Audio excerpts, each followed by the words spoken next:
Welcome viewers. 1936 பார்த்தீங்கன்னா country லைஃப்ங்கிற ஒரு news paper நாளிதழுக்கு ramen ஹாலுங்கிற ஒரு மாளிகைக்கு ஃபோட்டோ ஷூட் கலைஞர்கள் எல்லாம் ஆர்டிஸ்ட் எல்லாம் போயிட்டு ஃபோட்டோ எடுக்கிறாங்க. ஃபோட்டோவும் விழுகுது. ஃபோட்டோ எடுத்தது பார்த்ததுக்கப்புறம் ஒரு வெள்ளை ஆடை அணிஞ்ச ஒரு பெண் நிற்கிற மாதிரி ஒரு உருவம் அந்த ஃபோட்டோவில் இருக்கிறத பார்த்து எல்லாருமே ஷாக் ஆகுறாங்க. அந்த ஃபோட்டோவையும் அவங்க வெளியிடுறாங்க. அது உலகம் ஃபுல்லாக பரவுது. த கோஸ்ட் ஃபோட்டோ அப்படின்னு சொல்கிறாங்க. அதாவது பேய் புகைப்படம் அப்படிங்கிறாங்க. அதை இப்போ நான் அந்த ஃபோட்டோவை காட்டுறேன், நீங்களே பாருங்கள்.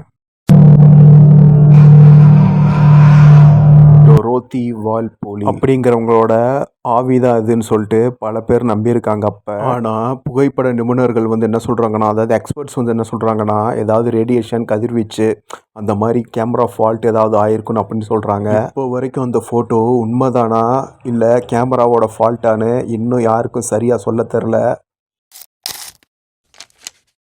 1964 பார்த்தீங்கன்னா இங்கிலாந்தில் ஜிம் டெம்ப்ளட்டனுங்கிறவர் தன்னோட மகளை ஒரு ஃபோட்டோ ஒன்று எடுக்கிறாரு. எடுத்த ஃபோட்டோவை பார்க்கும்போது பின்னாடி ஏதோ விண்வெளி வீரன் மாதிரி, ஏதோ ஆஸ்ட்ரோனாட் மாதிரி யாரோ நிற்கிற மாதிரியே இருக்குது. அது பார்க்குறதுக்கு ஏதோ விசித்திரமான ஒரு உருவம் மாதிரியே இருந்திருக்கு. அந்த ஃபோட்டோவை பார்த்தீங்கன்னா உலகம் ஃபுல்லாக ரொம்பவே ஒரு பரபரப்பை ஏற்படுத்துது. அதுக்கப்புறம் பார்த்தீங்கன்னா எக்ஸ்பர்ட் வந்து செக் பண்ணிவிட்டு அவங்க என்ன சொல்கிறாங்கன்னா, அது வேற யாரும் இல்லை, அது அவங்களோட மனைவி தான். பின்னாடி அவங்க முதுகு காட்டி திரும்பி நின்றதுனால சூரிய ஒளினால் அது ரிஃப்ளெக்ட் ஆகி அந்த மாதிரி ஒரு ஆஸ்ட்ரோனாட் விண்வெளி வீரர் மாதிரி காமிச்சிருக்கு அப்படின்னு சொல்லியிருக்காங்க எக்ஸ்பர்ட்ஸு.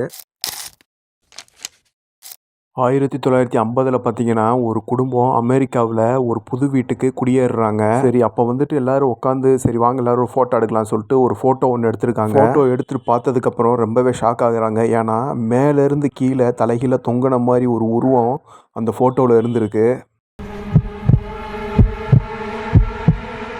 அது பார்க்குறதுக்கு மனுஷன் மாதிரி இருந்தாலும் முகமெல்லாம் சரியாக தெரியவே இல்லை. அவங்க ஃபேமிலிகிட்ட கேட்குறாங்க. ஆனால் அந்த ஃபோட்டோ எடுக்கும்போது அவங்கள தவிர வேறு யாருமே இல்லைங்க. இதனாலேயே இந்த ஃபோட்டோ பார்த்தீங்கன்னா உலகத்திலேயே ரொம்ப பிரபலமான ஒரு மர்மமான ஃபோட்டோவாகும் இப்போ பேசப்பட்டுச்சு. அந்த உருவம் எப்படி அந்த ஃபோட்டோவில் தெரிஞ்சிச்சுன்னு யாருனாலையும் சரியாக பதில் கூட இது வரைக்கும் சொல்லவே முடியலை. இதனாலேயே பார்த்தீங்கன்னா இந்த ஃபோட்டோ இப்போ வரைக்கும் மர்மமாக தான் இருக்குது. சரி, இதில் உங்களுக்கு எந்த ஃபோட்டோ ரொம்ப பிடிச்சிருந்துச்சின்னு கீழே கமெண்ட் பண்ணுங்கள். மறக்காமல் சப்ஸ்கிரைப் பண்ணி வச்சுக்கோங்க. நான் வீடியோ போட்டேன்னு நோட்டிஃபிகேஷன் உங்களுக்கு வரும். மேற்கொண்டு இந்த மாதிரி டார்க் ஃபேக்ட்ஸ் இந்த மாதிரி உங்களுக்கு பிடிக்குன்னா அது என்ன கண்டென்ட் நீங்கள் கீழே கமெண்ட் பண்ணுங்கள். நெக்ஸ்ட் வீடியோ நான் போஸ்ட் பண்ணுறேன். சரி, thanks for watch. Okay, bye.